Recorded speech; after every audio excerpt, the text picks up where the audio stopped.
শুভেন্দু অধিকারীকে শুভেচ্ছা জানালেন তৃণমূল নেতা কৃষ্ণেন্দু নারায়ণ চৌধুরী। ইংরেজবাজার পৌরসভাতে রেজলিউশন নিয়ে শুভেচ্ছা পাঠানো হয়েছে বলে জানিয়েছেন ইংরেজবাজার পৌরসভার চেয়ারম্যান তথা তৃণমূল কাউন্সিলর কৃষ্ণেন্দু নারায়ণ চৌধুরী। তিনি জানান, খুব অল্প সময়ের মধ্যেই রাজনীতিতে মুখ্যমন্ত্রী হলেন শুভেন্দু অধিকারী।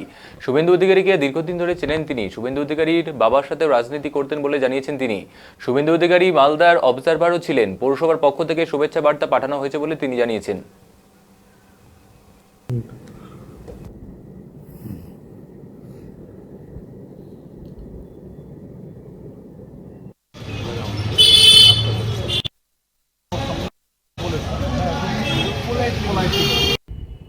দেখুন, রাজনীতিতে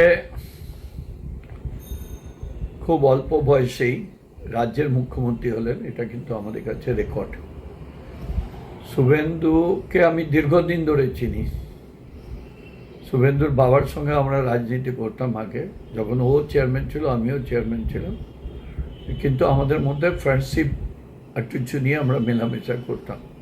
পরবর্তীকালে শুভেন্দু রাজনীতিতে অংশগ্রহণ করতাম এবং কংগ্রেস থেকে তৃণমূলে এসেছেন। তৃণমূল থেকে একদম প্রথম সারির একজন নেতা হয়ে উঠেছিল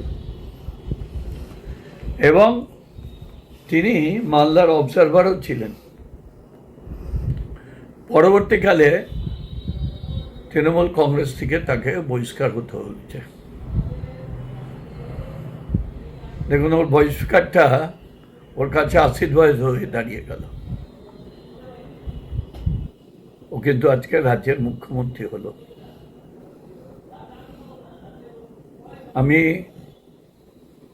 তাকে আন্তরিক ধন্যবাদ জানাচ্ছি। আমি আশা করব তার নেতৃত্বে বাংলার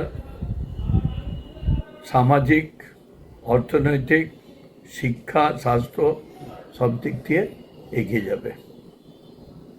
আপনি কাকে কি শুভেচ্ছা বার্তা পাঠিয়েছেন?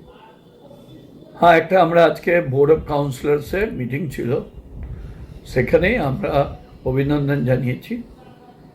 আর আমাদের এখান থেকে যিনি লিডার অফ অপোজিশন ছিলেন অমলান ভাদুরী, তাকেও আমরা অভিনন্দন জানিয়েছি। কোনো কি লেটার পাঠিয়েছেন বা হোয়াটসঅ্যাপে মেসেজ পাঠিয়েছেন? পাঠিয়ে দিয়েছি। মিউনিসিপ্যালিটি কি রেজুলেশন কোনো চিঠিপত্র গেছে? আজকে তো রেজুলেশনে আনলাম। আচ্ছা, এটা আমাদের এর আগেও যখন এলকে আদবানি এসেছিলেন অনেকদিন আগে, তখনও আমরা তাকে অভিনন্দন জানিয়েছিলাম। মালদাতে আমাদের জ্যোতিবাবু এসেছিলেন, তাকে অভিনন্দন জানিয়েছিলাম। এই যে মুখ্যমন্ত্রীকে চ্যালেঞ্জ করে যে হারিয়ে দেওয়া, এটাকে কিভাবে দেখছেন?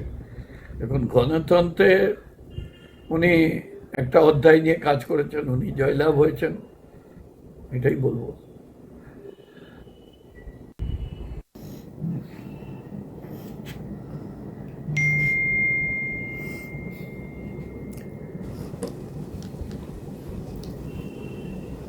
খুলো ওটা।